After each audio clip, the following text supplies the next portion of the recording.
বিশ্ববিদ্যালয়ের আমরা যারা ছাত্র ছাত্রীরা আছি আমাদেরকে নিয়ে বিশ্ববিদ্যালয়ের সবচেয়ে বেশি ভাবনার কথা, কিন্তু আমাদেরকে নিয়ে না ভেবে তারা হচ্ছে তৃতীয় চতুর্থ শ্রেণীর কর্মকর্তা কর্মচারীদেরকে নিয়ে ভাবে, তাদের জন্য বহুতল বিল্ডিং করে। কিন্তু আমার ফার্স্ট ইয়ারের যে ছেলেটা রংপুর থেকে আসছে, যে ছেলেটা হচ্ছে কক্সবাজার থেকে আসে, এই ছেলেটারা এখন পর্যন্ত আজিমপুরে থাকতে হয়েছে সিটির অভাবে। তো এই যে সংকট, এই যে এখানকার কর্মচারী কর্মকর্তাদেরকে এক্সট্রা ফ্যাসিলিটি দেওয়া আর আমার শিক্ষার্থী ভাই বোনদেরকে তাদেরকে এভাবে হচ্ছে অপরায়ণ করা, তাদেরকে তাদের এই সংকটের মধ্যে দিয়ে যাওয়া, সেটা সত্যিকার অর্থে আমাদেরকে অনেক বেশি ব্যথিত করে। তা আমরা বলবো এখানে অবশ্যই আগে শিক্ষার্থীদের স্বার্থ সবার আগে, এর পাশাপাশি আমাদের কর্মচারী কর্মকর্তা আছে তাদের এটা করতে হবে। তো কিন্তু কর্মচারী কর্মকর্তাদেরকে আপনি এক একজন লর্ড বানাবেন, তারা আমাদেরকে বলবেন তোমরা হচ্ছে লাঞ্চের পরে আসো, সেগুলো এখন আর চলবে না, সেটা স্বাধীন বাংলাদেশে চলবে না। এবং এই ডাকসু পরবর্তী আমরা ওয়াদা করছি সেটা আমরা এই রেজিস্টার বিল্ডিংকে ডিজিটালাইজেশন করা, এবং রেজিস্টার বিল্ডিংয়ে কেউ হেনস্থার শিকার হবে না, এটা সার্ভিস, সে বাসায় বসে সে কাজটা করে নিবে। একজন শিক্ষার্থীকে কেন, মানে কি ধরনের হচ্ছে একটা মান্দাতিন আমলের কাজ, সে একই ফর্ম তাকে ডিপার্টমেন্টে ফিল আপ করতে হবে, তাকে হলে ফিল আপ করতে হবে, আবার তাকে রেজিস্টার বিল্ডিং গিয়ে ফিল আপ করতে হবে, আবার তাকে অনলাইনে টাইপ করে ফিল আপ করতে হবে। এটা কি ভাই? এই জটিলতাগুলো একটা কৃত্রিম তৈরি, সেটা আমরা ইতিমধ্যে আইডেন্টিফাই করতে পেরেছি। এবং এই জটিলতা নিরসন করার জন্য একজন শিক্ষার্থী সে ঘরে বসে সে সব কাজ করতে পারবে, সার্টিফিকেট সে তার কাছে চলে আসবে। এবং এই যে হচ্ছে রোডম্যাপ, সেটা আমরা খুব দ্রুত সময়ের মধ্যে আমরা সেটা প্রস্তাবনা করবো, এবং আমরা জিতেই অবশ্যই এটা খুব দ্রুত সময়ের মধ্যে আমরা এটা বাস্তবায়ন করব। তো আমরা এই ক্যান্টিন বিগত সময় শিক্ষার্থীদের এটা গণদাবি, প্রত্যেকটা ফ্যাকাল্টিতে ক্যান্টিন হওয়া, কিন্তু এই ক্যান্টিনগুলো এখন পর্যন্ত হয় না। এটা কিন্তু চাইলে এটা 1 মাসের কাজ। তো আমাদের কাছে মনে হয়েছে বিগত সময়ে বিশ্ববিদ্যালয় প্রশাসনের তাদের দুর্বলতা, তাদের অযোগ্যতা, এবং যারা নেতৃত্ব পর্যায়ে ছিল তাদের অযোগ্যতার কারণে এগুলো হয় না। আমরা নির্বাচিত হয়ে এসে ইনশাল্লাহ এটা 1 মাসের মধ্যে সম্ভব প্রত্যেকটা ফ্যাকাল্টিতে ক্যান্টিন এস্টাবলিশ করা এবং এই ক্যান্টিনে একই সাথে ভর্তুকি দেওয়া, এবং সেটা ইনশাল্লাহ আমরা করব। এর পাশাপাশি আমাদের প্রশাসনিক ভবনের কথা বলছিলাম, এখানে আজকে আমরা যদি দেখি বহির্বিশ্বে প্রত্যেকটা জায়গায় শিক্ষার্থীরা তার পড়াশোনার পাশাপাশি সবাই পার্ট টাইম জব করে। তো এই ঢাকা বিশ্ববিদ্যালয়ে এই যে আমরা বলছি ডিজিটালাইজেশন করবো আমাদের রেজিস্টার বিল্ডিংকে, পাশাপাশি এই রেজিস্টার বিল্ডিংয়ে আমাদের শিক্ষার্থী যারা আছে ভাই বোনরা আছে তারা অনেকে টিউশন করায়, তাদের স্কিল ডেভেলপমেন্ট করার জন্য এই যে পার্ট টাইম জবের কাজ করা রেজিস্টার বিল্ডিংয়ে, এইটার কোঅপারেশনের কাজ, সেটা নিয়েও আমাদের প্রস্তাবনা থাকবে। এর পাশাপাশি সবচেয়ে গুরুত্বপূর্ণ আমাদের ঢাকা বিশ্ববিদ্যালয়ের আমাদের ছাত্রী বোনরা, নারী শিক্ষার্থীদের যেই সুরক্ষা, দেখেন বিশ্ববিদ্যালয় প্রশাসন কত অযোগ্য এবং অথর্ব বলতে আমি বাধ্য হচ্ছি। আজকে এই প্রতিষ্ঠানে 100 বছর পার হয়েছে, আজকে ঢাকা বিশ্ববিদ্যালয়ে আমাদের স্বাধীনতা 5 দশক পার হচ্ছে, কিন্তু মাত্র কেন 5টা হল থাকবে আমাদের ছাত্রী বোনদের জন্য? আমাদের ছাত্রদের আমরা অনেক ক্ষেত্রে অ্যাডাপ্ট করতে পারি, কিন্তু আমাদের ছাত্রীদের তো শতভাগ আবাসন, এটা বিশ্ববিদ্যালয়ের নৈতিক দায়িত্ব। কিন্তু এটা আমাদের খুব কষ্ট দেয়, আমাদের ছাত্রী বোনরা যখন তাদের এই আবাসন সংকটের কারণে তাদের এভাবে হচ্ছে কষ্ট করতে হয়, সেটা আমাদের জন্য কষ্টের। আমরা নারীর ক্ষমতায়নের কথা বিভিন্ন ধরনের বাজওয়ার্ড বলে বিভিন্ন জায়গায় দেখতে পাই আমাদের বিশ্ববিদ্যালয়ের শিক্ষকদেরকে, কিন্তু এই যে প্রকৃত ক্ষমতায়ন, তাদের যে অধিকার সুরক্ষা, সেটার অ্যাক্টিভিটি আমরা দেখতে পাই না। তা আমরা কমিটমেন্ট দিচ্ছি ইনশাআল্লাহ আমরা বিজয়ী হওয়া আসার পরে আমাদের ঢাকা বিশ্ববিদ্যালয়ের আমাদের যারা বোনরা আছে তাদের আবাসন নিয়ে কোনো চিন্তাই করতে হবে না ইনশাআল্লাহ। একই সাথে আমাদের বোনদের দেখা যায় হলগুলোতে অনাবাসিক যারা আছে এখন পর্যন্ত তারা ঢুকতে পারে না, যারা অনাবাসিক শিক্ষার্থী এক হলের ছাত্রী অন্য হলে ঢুকতে পারে না। তো এটা তো হইতে পারে না। এই যে এখানে সিকিউরিটি এনশিওর করে বিশ্ববিদ্যালয়ের এত স্টাফ, হাজার হাজার স্টাফ, তাদের কাজ কি ভাই? সকল স্টাফদের এখানে আমাদের এনশিওর করে, নিরাপত্তা এনশিওর করে আমাদের ছাত্রী বোনদেরকে এক হল থেকে অন্য হলে যাওয়া, অনাবাসী শিক্ষার্থীদেরকে হলে ঢোকার অ্যাক্সেসটা দিতে হবে। এবং এক্ষেত্রে অ্যাক্সেস দেওয়ার জন্য আমাদের যত প্রসেস সেগুলো এখন ডিজিটালাইজেশনের যুগ, আমরা সবাই জানি, ঠিক আছে? এখানে এই সব কিছু প্রসেস এইটা এনশিওর করে সেই অধিকার দিতে হবে। এর পাশাপাশি আমাদের ছাত্রী বোনদের, আমাদের অনেক গার্জিয়ানরা গ্রামগঞ্জ থেকে আসে, দেখেন তারা আসে, তারা একটু আমাদের সন্তানদেরকে দেখবে কি অবস্থায় আছে তারা, কিন্তু তারা হলে পর্যন্ত ঢুকতে পারে না, আমাদের ছাত্রীদের বাইরে থেকে তাদের চলে যেতে হয়। এটা কেমন কথা? তা আমাদের প্রস্তাবনা অবশ্যই আমাদের যারা ছাত্রী বোনরা আছে তাদের গার্ডিয়ানদের জন্য ভেতরে গার্ডিয়ান লাউঞ্জের ব্যবস্থা করতে হবে। সেই গার্ডিয়ান লাউঞ্জ খুব একটা সিম্পল একটা কাজ। তো এটা আমাদের প্রস্তাবনা থাকবে এটা, এবং আমরা এনশিওর করব। এবং এর পাশাপাশি আমাদের বোনদের যে হচ্ছে স্যানিটাইজেশন থেকে হাইজিন যে কিটগুলো দরকার সেগুলোর ব্যবস্থা এটা বিশ্ববিদ্যালয় প্রশাসনের দাবি, এবং এটা ইনশাল্লাহ আমরা অবশ্যই করব।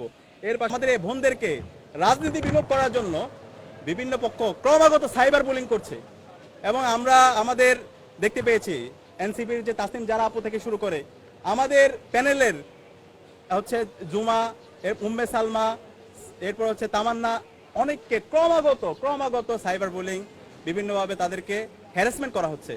তো আমরা সবাইকে অনুরোধ করব, সকল ছাত্র সংগঠনকে অনুরোধ করবো এবং বাংলাদেশের সারা দেশের আমি সবাইকে অনুরোধ করব, আমাদের বোন তারা আমাদের সম্মানের। আমরা এমন কোনো আচরণ করব না যার মাধ্যমে সম্মানহানি হয়। এবং সকল রাজনৈতিক দলকে আমি অনুরোধ করব, আমরা এই রাজনীতির নামে অপরাজনীতি করবো না, নষ্টামি করবো না। আমাদের মধ্যে প্রতিযোগিতা হবে, প্রতিদ্বন্দ্বিতা হবে, কিন্তু এইভাবে হ্যারাসমেন্ট করা, সাইবার বুলিং করা, এই চাইতে ন্যাক্কারজনক নিকৃষ্ট কাজ পৃথিবীতে আর কিছু হতে পারে না। আপনি আপনার মায়ের দিকে একটু তাকান, আপনার বোনের দিকে একটু তাকান, এগুলো কেউ আল্লাহর ওয়াস্তে কেউ করেন না।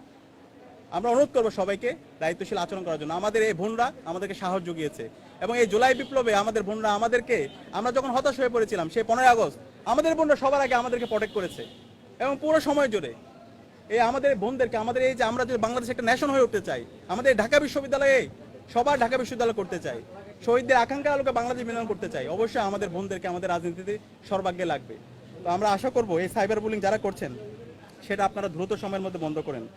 এবং এর পাশাপাশি আমাদের বিশ্ববিদ্যালয়ের শিক্ষকরা, আমরা ইউনিভার্সিটিতে বলে থাকি বিশ্ববিদ্যালয়ের শিক্ষকরা হচ্ছে সিনিয়র স্কলার, আর আমরা যারা ছাত্ররা আছে আমরা হচ্ছে জুনিয়র স্কলার।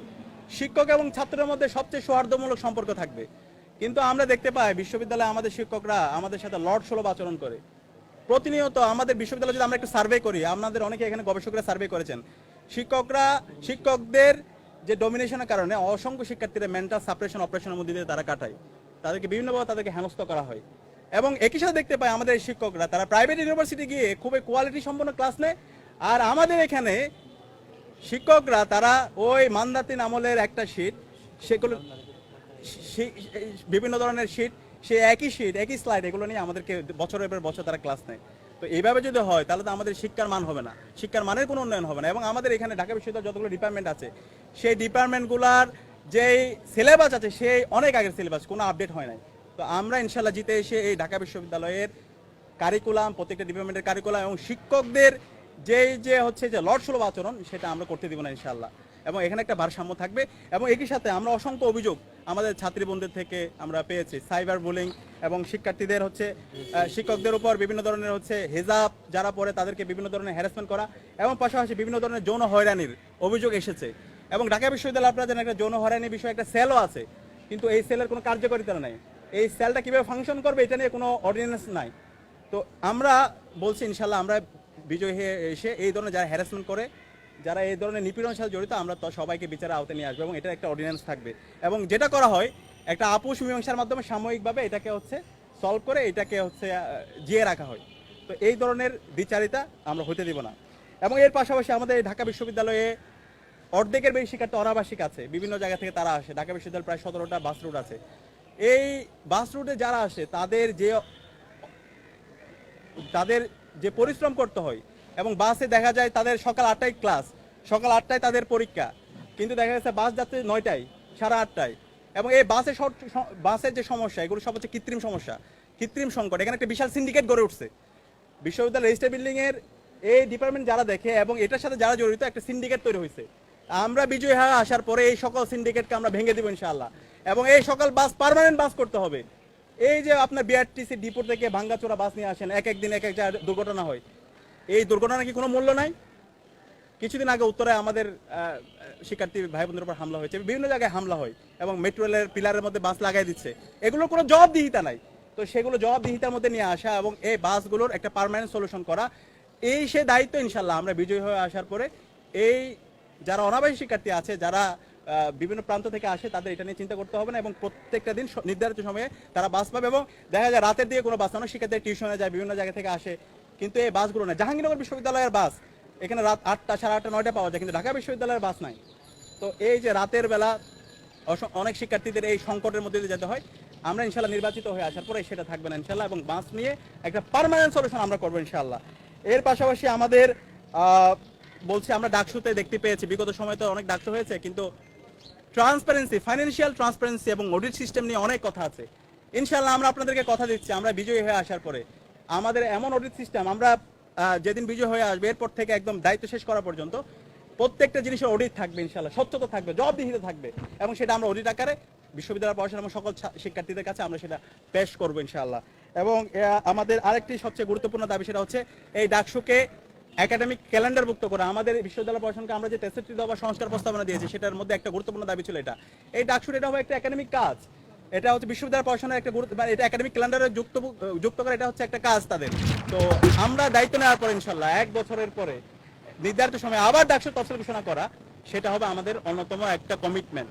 তো এই ধরনের ছাত্র সংসদ নির্বাচন করার মাধ্যমে আমরা বিশ্ববিদ্যালয় শিক্ষার্থীদের ভয়েসগুলো, বিশ্ববিদ্যালয় শিক্ষার্থীদের আকাঙ্ক্ষাগুলো, তাদের প্রত্যাশাগুলো আমরা বিশ্ববিদ্যালয় প্রশাসনকে জানাবো এবং তাদেরকে বাধ্য করব, এবং এর মাধ্যমে এই ঢাকা বিশ্ববিদ্যালয়কে একটা সবার বাংলাদেশ, শহীদদের আকাঙ্ক্ষার আলোকে বাংলাদেশ, বৈষম্যহীন ইনসাফভিত্তিক বাংলাদেশ আমরা বিনির্মাণ করব। এবং এই বাংলাদেশ ঢাকা বিশ্ববিদ্যালয় এই জুলাই আন্দোলন শুরু করেছিল এবং এর মাধ্যমে সারা দেশে ছড়িয়ে দিয়েছে। এবং এই ডাকসুর মাধ্যমে আমরা এমন একটা এক্সাম্পল সেট করব, এমন একটি নিরাপদ ক্যাম্পাস তৈরি করব এবং শিক্ষার্থীদের অধিকার সুরক্ষার কথা আমরা একদম প্রমাণ করে দেখিয়ে দিয়ে এটা সারা বাংলাদেশে একটা এক্সাম্পল সেট করবো এবং পুরো বাংলাদেশে এই মডেলে চলবে ইনশাল্লাহ। তো সবাইকে অসংখ্য ধন্যবাদ এতক্ষণ ধরে আমাদের কথাগুলো শোনার জন্য।